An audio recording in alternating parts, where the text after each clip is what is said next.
Race 6 is carded to go off at 13:45, 1:45. It's going to be over 2,000 meters on the poly, and Andrew, it's 86 handicap, so we start getting a bit more of the, with no disrespect to the rest of the card, but better quality. We obviously like to look at the higher rated handicaps. And another competitive race, one of my two better bets or best bets on the card comes up in this race. But you've gone with number 6, Pollard, who's run second to Christopher Robin last time, that very competitive horse of St. John Gray's. Tell us why you've chosen Pollard. Yeah, I thought that was an excellent run, and it was a very competitive handicap that day, and basically done in class. So I'm expecting a big run from Pollard. I think they also put a bit of money on last time, came in from 12 to 8. So I think he should be cherry ripe for this race. But how good is Donald McDonald? I think Donald McDonald is very good, but before we touch on Donald McDonald, just going back to Pollard, the stable of Tony Riverland went through a very short, quick lull, but they've come back and they've in the winners' enclosure, and they are definitely now stable to follow. So you couldn't be what's the word, touted as balmy for tipping Pollard, big runner. Although I've only got him in his third position, I do think he has a bright winning chance. We've got to give numbers. You know, some people often say to us, well, you've only got the horse for third, you know, but you've got to tip 1, 2, 3, 4. No, for sure. You've got to put your head on the block. So Pollard is your first choice. It's my third choice. Going back to your question about how good is Donald McDonald, I think he's very good. I was caught with my pants down when it won its maiden race, you know, and it won very well. And when it won its next start, first time out the maidens, thumping velvet season, the fastest finisher in the race was Donald McDonald. It was over the Poly 2000. And I chatted to Warren Kennedy afterwards, and he said to me, this is a very nice horse. He's only rated an 82. I think he's still well rated. That's just my opinion. I think he's talented, and I think he'll win again. Yeah, he's unbeaten since Gavin has put him over a bit of ground. So he definitely looks like he's a progressive sort. And if he wins again today or tomorrow, then you can definitely pencil him in for maybe a small feature.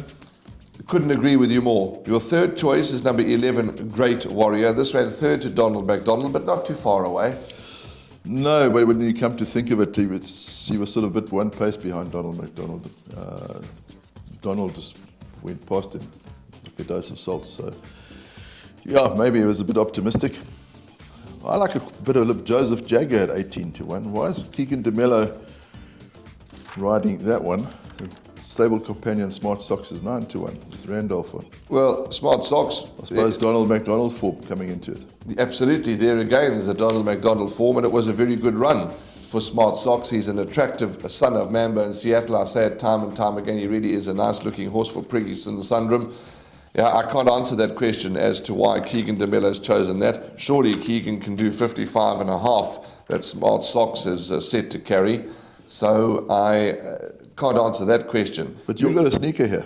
I have got a bit of a sneaker, which is number 9, Into the Future, Anton Marcus's ride, 10-1 in anti-post. Not often you see Anton Marcus at 10-1. And this horse, I was quite big in it last time when Lyle Hewitson rode it and ran a very good race, 5th to Vincent. And I like the way Into the Future's coming along. Anton Marcus now, the average rating of Into the Future's races have been 86, 85, 83, and the average rating has 79. So a little bit of a drop in class. I think this horse is definitely going to be in the mix. Yeah, I see Robbie Hill's kept him over 7 furlongs for his last 3 starts since coming back from a layoff. So he's probably looking for this 2,000 meters. So I think you can expect, well, Marcus is the obvious pointer. Yes. So I wouldn't leave him out of anything. Before we close, Monarchy. I know that the stable rate this horse. They still have faith in him. They certainly are going to keep persevering with him. He's a nice son of Dynasty. Andrew, what I can't understand before we wrap, let's just touch on Monarchy because I've factored him into my quartets. He's dropped from a merit rating of 91 to 77. Merit rating of 91. Iberia trial finished second. He won on debut. Immediate 91 rating. One run, win on debut, 91 rating. The trouble is, if you win on debut, you get slaughtered. It's a simple fact. It beat Brass Bell. Brass Bell ran at Scottsville, Hollywood bet Scottsville the other day, I think placed. Ran second, yeah. Ran second. But, I mean, Brass Bell's a lovely horse, but not going to the tops. No. It doesn't look like it anyway. No. You go to Fool's Gold. Fool's Gold's been sold to Mauritius. The point I'm trying to make is they gave this horse a 91 after it won its debut. That's why I think they're battling to regain its form. Yeah, I think it's a case with a lot of horses. A lot of trainers have got those moans that their first win is rated too high. That's race number 6, a competitive event.